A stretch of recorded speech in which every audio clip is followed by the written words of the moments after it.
Thank you so much, Young. We'll invite our final panel to the stage now. And of course, speaking about talent.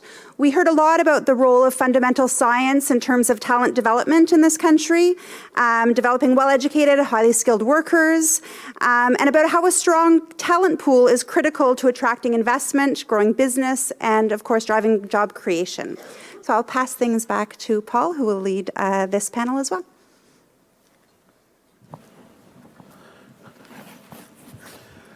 Thanks very much. First, an important update. Young Woo talked about an unfortunate moment not too far in the past when entrepreneur was seen as a synonym for unemployable. The good news is that's no longer the case. The current synonym for unemployable is magazine columnist.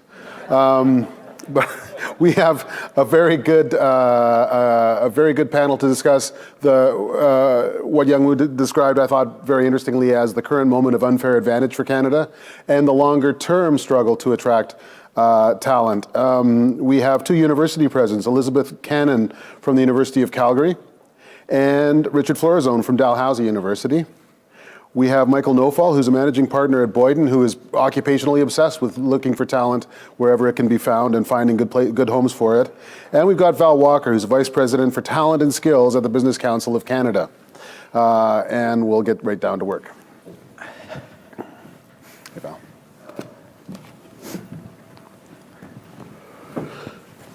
I'm very much struck by that notion of a moment of unfair advantage, because everybody knows that the Americans voted for Trump, and everybody knows that the Brits voted for Brexit.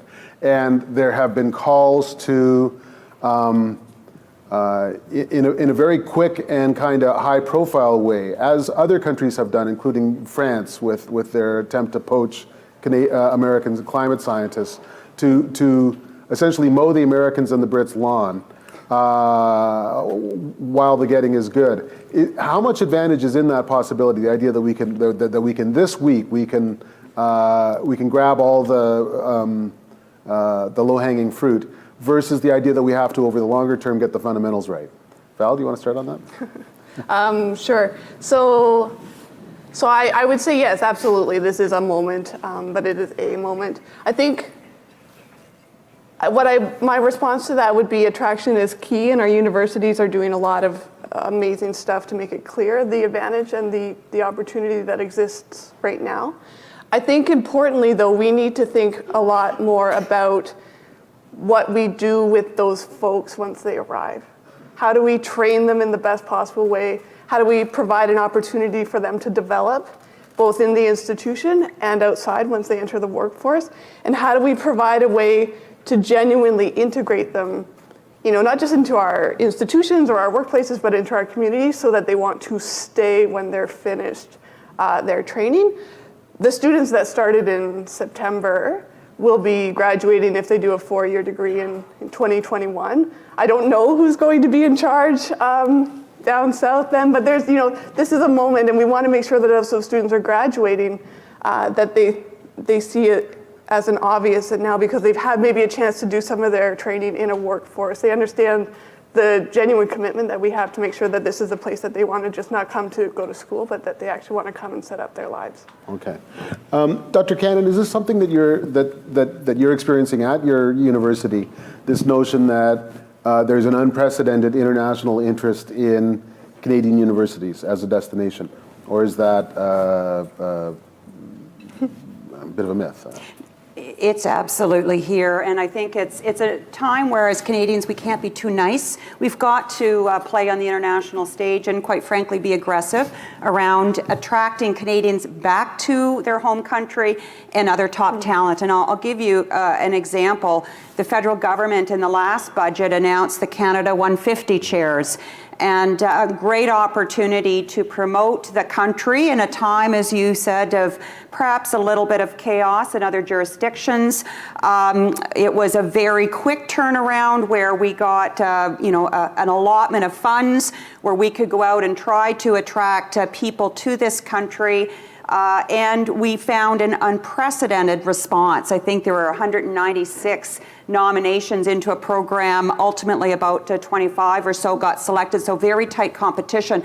But these are people in a very quick time said, yes, I want to come to Canada. I want to return to my home country because I see the opportunity, or others saying this is the place to be. So when the opportunity presents itself, the world wants to come here. I think we have to do more of that. We're seeing in every search that we do, this is a very compelling opportunity. But as Val said, that's a certain group of people that we're trying. Those are real high flyers. We have to make sure the whole ecosystem is really developed in a way that's going to provide that long-term sustainability.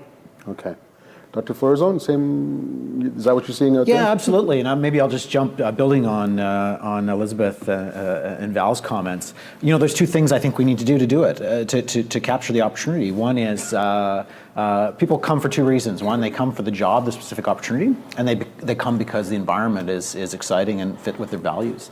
So around the job and opportunities, Elizabeth said, the Canada 150 chairs, phenomenal response. And we're talking to the federal government about building on that, things like expanding the Canada Research Chair programs. And so I think for those in other sectors, it's about creating that opportunity. With regards to the environment, you know, that's a political question, right? What environment do people want to live in? And people come back for different reasons. You know, I came back after 8 years away, in part because we were starting a family. But I think that the kind of people we're talking about here who want to contribute to an innovative economy, you know, they want to be part of communities that are intelligent, that are inclusive, that are inspiring, that have some exciting stuff going on. So I think some of the things we talk about, whether it's what Yun talks about Mars, which is an incredible success story that I think people don't actually understand in Canada how successful that's been. It's a wonderful story and inspiration for us all. Or what we're doing with superclusters. That's a kind of environment, I think, some kind of excitement that I think can help attract people back. Okay. Michael, what does the Canadian talentscape look like these days? It looks great.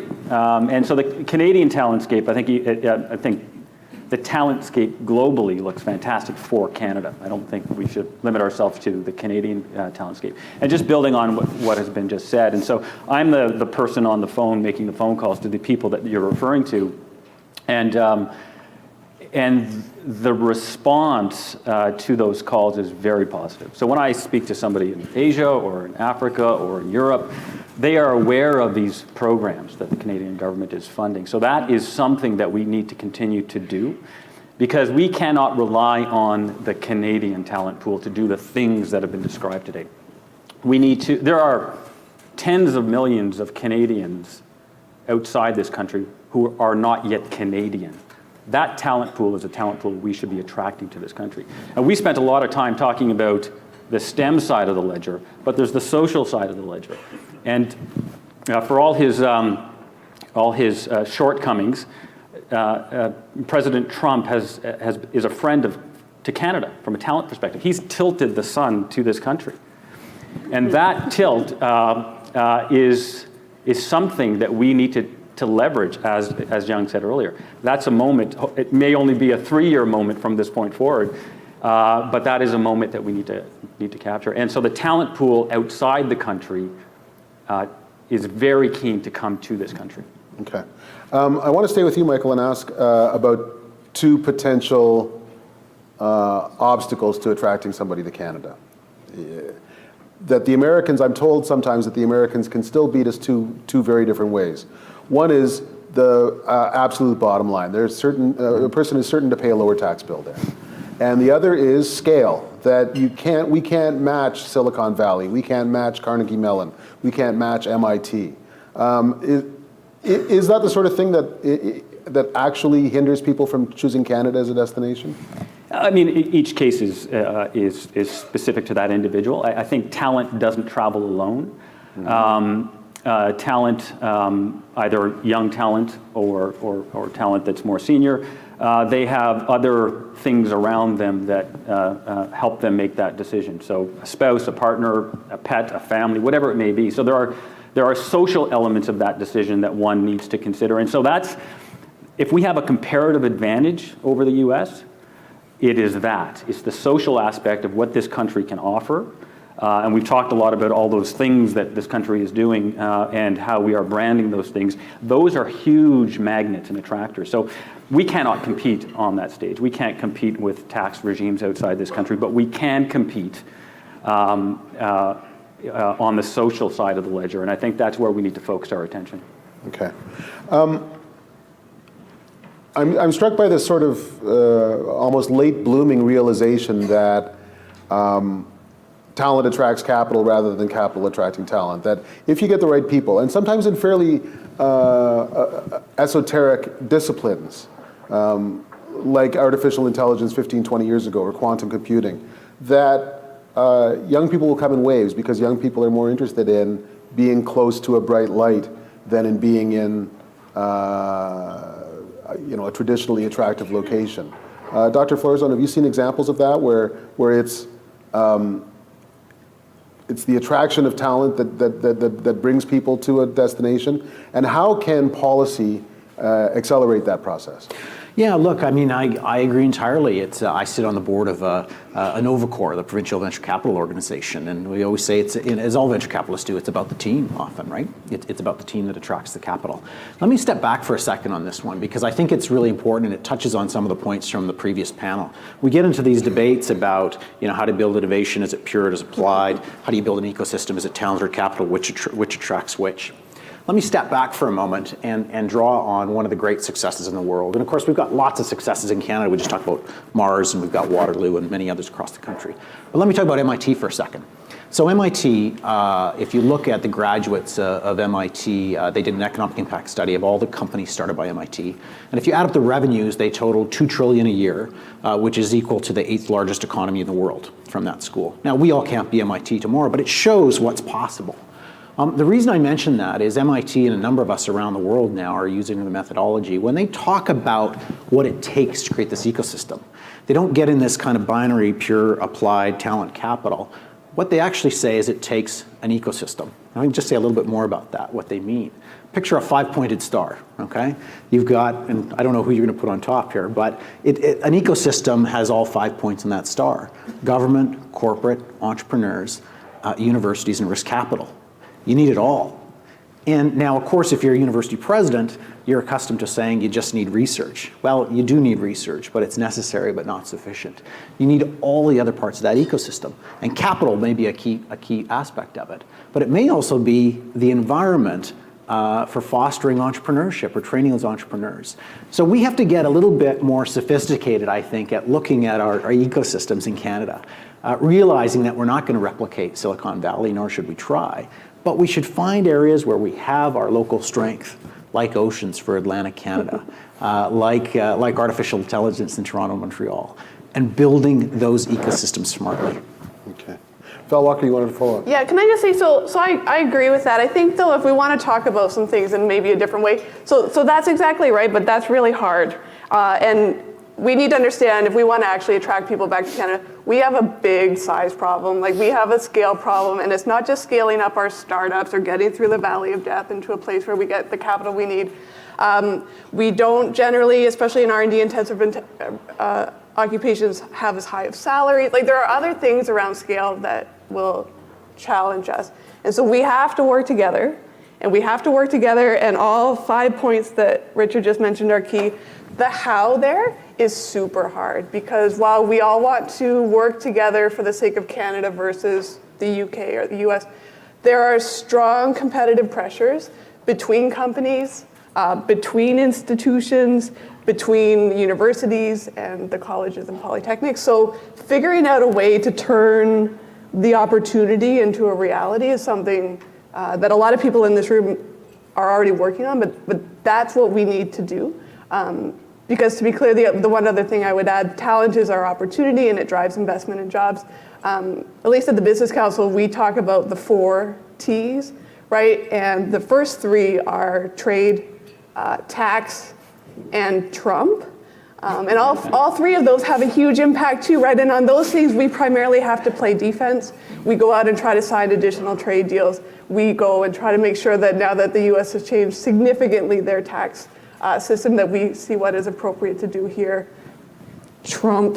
But on talent, we have a chance to be on offense, but that has to mean we have to put some of those competitive pressures aside and work hard to figure out how to actually do that to bring everyone along, while still understanding there is that you guys are competitors. Like, we just need to kind of recognize that. I'll stick with you briefly. How big a challenge is NAFTA uncertainty in attracting talent and investment?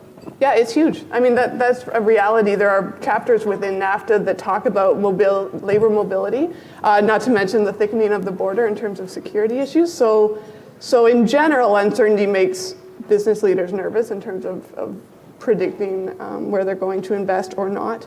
But the current NAFTA uncertainty, certainly a major effort underway at the Business Council is helping our members navigate to the degree we can through that uncertainty. Yeah.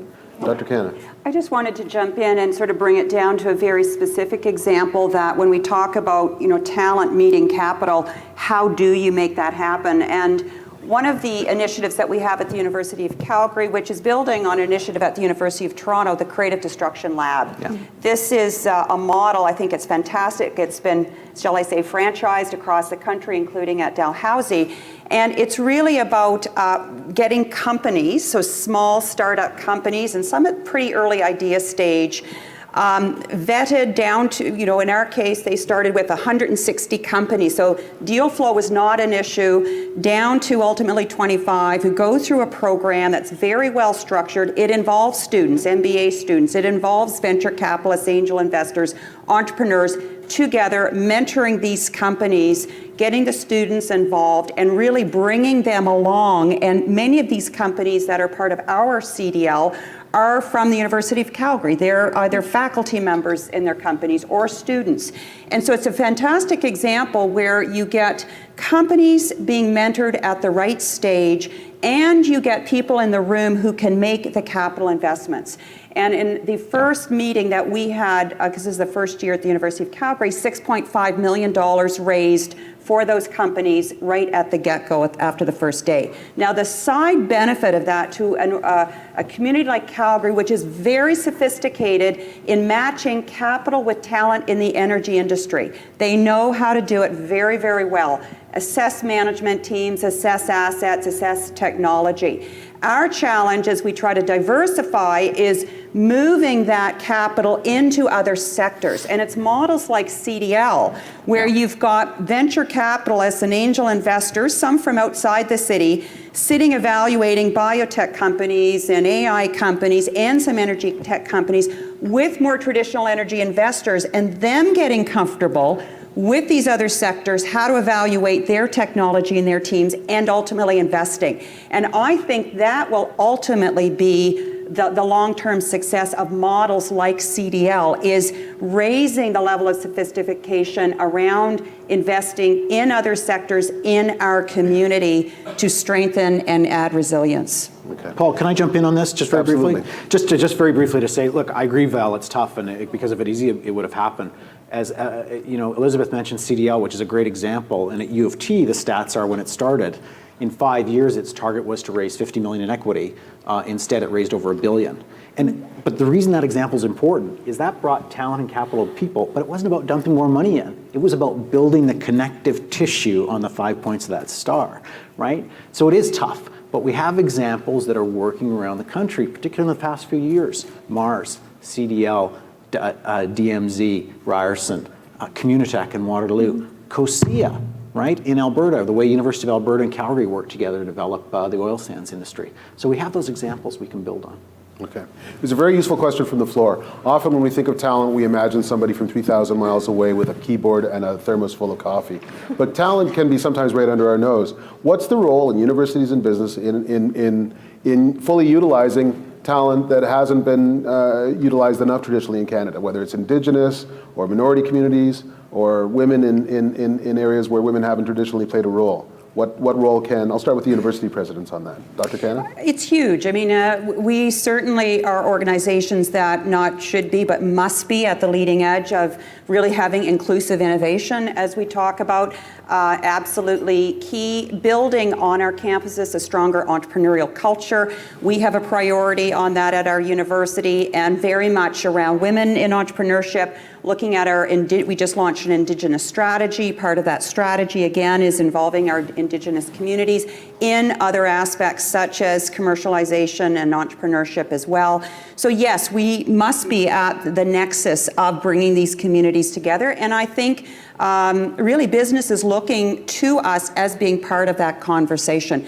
I look at our role certainly where we are, and I think it's being more recognized as Canada really evolves as I think a more entrepreneurial nation, that the role of universities, both in driving research, developing talent, but also spawning that next generation of innovators and entrepreneurs, we are at the forefront of that, and we must be inclusive of who's involved. Some of us took a trip to Israel before Christmas.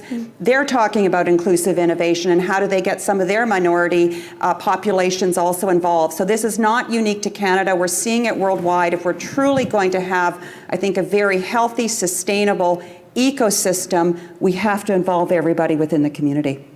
Okay. Anyone else want on that aspect of it? I can double down on it just to say, look, it's one of our biggest opportunities and challenges, not just because of the issues of inclusion and how we've seen income inequality play out, across Western democracies, but for universities, right? We're places of free and open inquiry.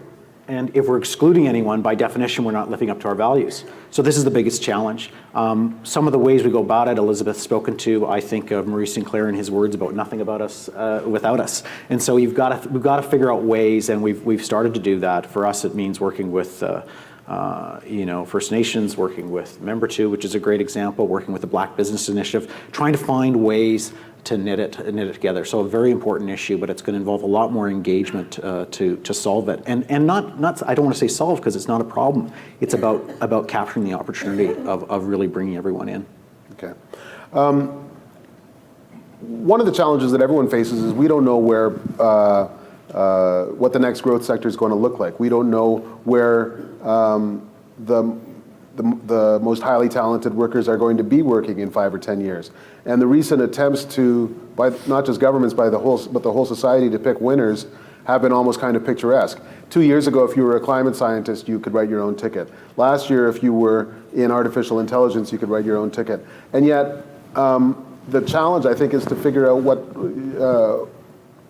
the hot sector will be in 5 or 10 or 20 years. How can governments and business work together to crack that challenge? Michael? Ooh, that's a tough one. Well, I think working together is I think the first thing that they need to do, and I think they do a good job of working together. And the CFREP program is a prime example of that. And who knows what that will lead to. The word intersection has often been used to describe, the role of industry and government and universities and the social sector. And I think the word intersection sort of connotes organizations or sectors heading in different directions and finding themselves at this point in time. And I'm not sure that's the right word to use to describe what this next iteration of innovation and talent requires. And I think market was used, somebody used the word market earlier. I think it's a place where we come together, not in an intersection, but we're actually heading in the same direction, almost like on a freeway. And I think government and industry have to be more closely linked. I think universities do a great job. They are in many ways the conduit through which a lot of these conversations are happening, and I think that needs to continue. So there needs to be more integration. I think you're seeing it a lot in the university sector with industry. I think there needs to be more of that. I think the word, farm team or scouting was used earlier. I think universities have to shift from being a sort of a transactional business where they take a student, develop them over 4 years, and then they're gone into the real world. I think there's a farm team aspect that universities can play with respect to industry. So there's always a connection back. So Google or whoever the company may be will go back to U of Calgary and say, we want these folks that you've trained to come back and do more training. So there has to be a shift in thinking as to what role universities play, what role government can play to help that, and what role industry is seeking from those various institutions. Some of the best things that government has done over the years is pulled money off the table. the whole internationalization agenda, I think, really grew out of this need for more resources, more funding. And as a consequence of that, universities brought talent to Canada. So sometimes government needs to get out of the way. Sometimes they can, through CFREP and other programs, can help spawn new innovation. Val? Yeah, I mean, no one can predict the future, right? Like, that's the actual answer to your question. We don't know in 5 or 10 years what the hot thing will be. So what do we do in the meantime, right? If anyone can come up with a startup that actually can figure out a way to predict that economic direction, great. In the meantime, what could we do to try to hedge against any number of directions that might go? And that comes down to things, and this is where I'm going to make my pitch for working more together in the training process between industry and the PSEs. And to be clear, I know mostly that's university folks here, but there's a big role for the polytechnics and the colleges too. And so through sharing that training opportunity, through work integrated learning, right? So that instead of picking a student out after 4 years and hoping that the training and both the knowledge acquisition and the skills training that take place during their time at a university, hope it was right and send them off, that again, because again, coming back to the scale issue, we don't have enough of any of the things we need just to be working on our own. And so you allow the students to actually act as that conduit and sharing of the information between the employer and the institution. And I'm stealing Richard's line here, but that's why the term integration is in that term, so that the student can go and apply what they've learned in the classroom, figure out if it's the right stuff, and very importantly, bring that knowledge from the workplace back into the classroom. So at least we're a bit better prepared for whatever that unknown future is.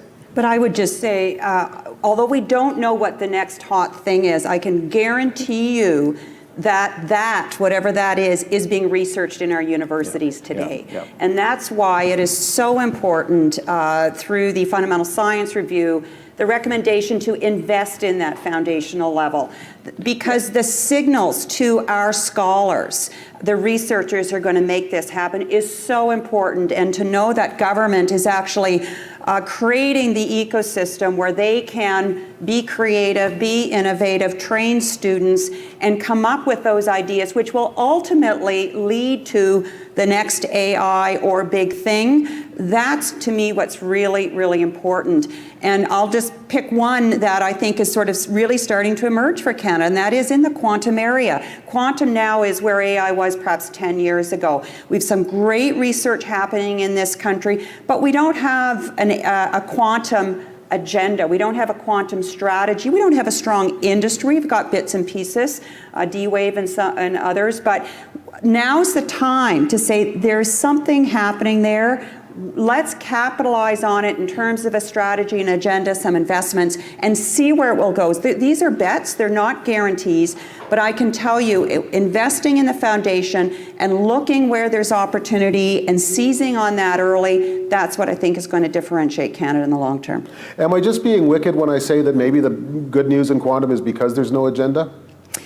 I think that gets us to where we are today, but here's the challenge, and I see it at our own institution. We will lose the talent because other countries are investing in these areas. We just, I hate to say, are losing one of our top quantum researchers back to Europe. We'd recruited him 10 years ago, partly for personal family reasons, but we can't sit back and say it will just happen. We're fortunate to still have some of the top AI talent in this country, and now because of investments and other things, others are coming here. To me, that isn't necessarily a recipe for success. We've got to be more aggressive and more proactive before we lose those talent to other jurisdictions who are really singling out these sectors and bringing in people from all over the world. This is the kind of eternal torment, is the notion that only governments and universities as a vector of government can deliver the kind of scale that attracts a lot of people. But on the other hand, once you start thinking that way, you're in danger of making the wrong bet or of missing the right bet. Dr. Florizone. Oh, this idea, I want to jump in, because let me be a bit flip and provocative, but then I'll come up with Well, that's my job. some suggestions that I think build on what's been discussed. Thanks for the push on quantum, Elizabeth. As a physicist, it warms my heart. And actually, I'm personally getting involved in that Quantum Valley Ideas Lab in Waterloo. So first off, this problem of the future of skills and the future of knowledge can seem, the question can seem at times impossible. The question of what those areas should be can seem impossible to answer and can seem almost as tough to address. So let me just talk about that for a moment, and then I'll turn to something more positive. You know, with regards to skills, we all have a sense that the economy is changing, the world's changing, that therefore the skills that we need to be training people for should change. And yet when we go out and do surveys, and Val can talk about this, you can look on it on the website of the Business Council of Canada, when you talk to top employers about the skills gap, what you very quickly find is it doesn't seem to be there when you actually analyze it. And in fact, the skills that top employers say matter the most are the ones that universities deliver. What comes out of the top is the soft skills, communications, teamwork. All the things that are given in our liberal arts programs, which are often declining in enrollment, right? Furthermore, with the rise of automation, there's a belief, which I agree with, that actually as machines take over a lot of our rote tasks, what will become most valuable are those skills that make us the most human. So creativity, some of those other skills will be much more important. It's also tough to answer anecdotally. I'll say that you know, when I started at Dal, I went and said, let's talk to our top 10 employers and say, what do you think of our programs? I want to hear about the gaps. Well, we heard it's basically great. So it's hard to put your finger on it. When you try to tackle it, it's hard to identify what the skills are. Once you know if you knew what those skills are and those areas are, it can be tough to close them. And I want to put something, again, something on the table here, quite frankly. Universities prize our academic freedom and collegial governance. So for example, if you influence me and some star chamber says we should change medical education, Gwyneth Paltrow believes in jade eggs and stuff like that. She's a great actress, but I don't think her health knowledge is so great. Well, we have protections for that in the university. We have professional bodies that oversee curriculum. We have collegial governance. Those things are there for very good reason. It means that we can't easily change curriculum, which is frustrating to people, but they're also there for good reason. So what's the answer? I think the answer comes back to this idea of an ecosystem. I'll try to hurry, I see you looking at your watch. And the idea of work integrated learning. So in other words, with work integrated learning, when we have students out there in co-op placements, in internships, two things happen. One is they're getting those practical skills. Two, they're bringing them back into the classroom in the questions they ask, in the courses they choose to take and change, and that starts to drive the university in different directions. You see it in enrollment, you see it in curriculum change, right? So you build that engagement.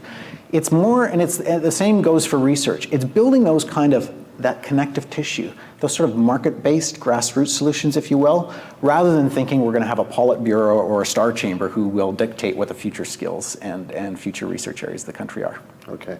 Michael, on this question of the jobs of the unknowable future, I wanted to ask you, it'll sound like a leading question, but I honestly have no idea what the answer is. Of the next 20 hiring decisions that you're going to be involved in, how many will depend mostly on exquisitely refined technical skills or sector knowledge, and how many will depend on these kind of universal good people skills? Like The Canadian skills. Yeah. I agree 100% with what Richard just said about the importance of liberal arts in the building of an individual's abilities to socialize with people, communication skills, interpersonal skills. So I think the world that I and my colleagues live in is at the executive level. So we do work with universities, VPs and presidents and deans and things like that. So by the time they get to that point, they've got all the technical skills. And so that's not really what's critical. They need to meet a certain bar in terms of standard of excellence, in terms of education and research. But most of the talent that we look at or we seek out are those individuals who demonstrate the things that you've just described, the social skills. And that is critical at all levels. And I think Richard just mentioned, even at the entry level. And I think the whole notion of liberal arts programming needs to change. I think the branding of liberal arts, I was speaking to my daughter a couple of nights ago about the university she'd like to attend, and I said, well, why don't you take a liberal arts program, and she looked at me, she said, "Dad, I'm not an artist." So all that to say that the way it's branded for students and the way it's understood by the outside world, i.e. business and industry, needs to change because that is where we need to put the emphasis. The technical skills are critical, but I think as are the social skills. Okay. I just think this is where universities, again, are need to, and I think are leading the way of being more nimble and more creative of how we ensure graduates that have all of the skills. And for example, we're developing what we call certificate programs, which are added credentials on top of a degree. We offer one in the sustainability area, so you can study any program on campus, and if you're interested in sustainability, you take a certain number of courses, you add it on, you get that credential. The next one rolling out will be in entrepreneurial thinking. So you may be studying history or chemistry or what have you, layer on skills and attributes in entrepreneurial thinking. We're launching them in areas such as data analytics and security for after-degree programs. So we've got to get creative of ensuring that our students have both the breadth and the depth of skills to be successful and resilient in a marketplace, quite frankly, that is changing, but also provide opportunities for those who are out in the marketplace to retool, upgrade, and enhance their skill sets to be current in this emerging job market. Oh. Yeah, just to be clear, and I do encourage you to look at our study. We have another report from data we collected in 2017 coming out in March. So the way we ask that question and is what distinguishes those you hire from those who don't? And so it is a necessity that knowledge is there on which then the distinguishing factors are the communication, the analytical thinking. One that I hear increasingly from our members that will, I think, soon be in the lexicon more frequently is this concept of empathy. Like truly being able to understand, if we talk about collaboration and partnership and ecosystems, to truly do that in a way that makes sense and works for everyone, you have to actually be able to understand what it's like to be that other person so you can find a common ground. And so empathy is one that I increasingly hear. Again, generally, the startups are a bit. All the startups folks that I talk to talk about empathy, and increasingly I hear it from our members as well. So that would be the one other I would throw out. If there's a connecting thread in a lot of these things, it's that it matters to actually be there. That work-study experience improves both the work and the study. That you need to walk a mile in someone else's shoes, and that leads to a question that comes up about co-op and work-study combination. Do we need to be doing more of that, and how can we do more of that than we already do? Well, certainly Business Higher Education Roundtable, which we heard earlier, brings together college, university presidents and CEOs, came out very publicly saying we think 100% of our students should have a work-integrated learning experience, broadly defined. And certainly you're starting to see that roll out. You have certain provincial governments that have jumped on that bandwagon and starting to invest and incentivize on our campuses. Our students are demanding it. I think industry and they're increasing the receptor capacity to offer these types of opportunities. And I see that as the way of the future. Certainly we just launched a new academic plan as part of our institutional strategy. It is front and center. We're going to be tracking that as one of our key metrics for the university because we think it's really important if we're going to really make a step change of how we can enhance that higher education business nexus, it's going to be through work-integrated learning.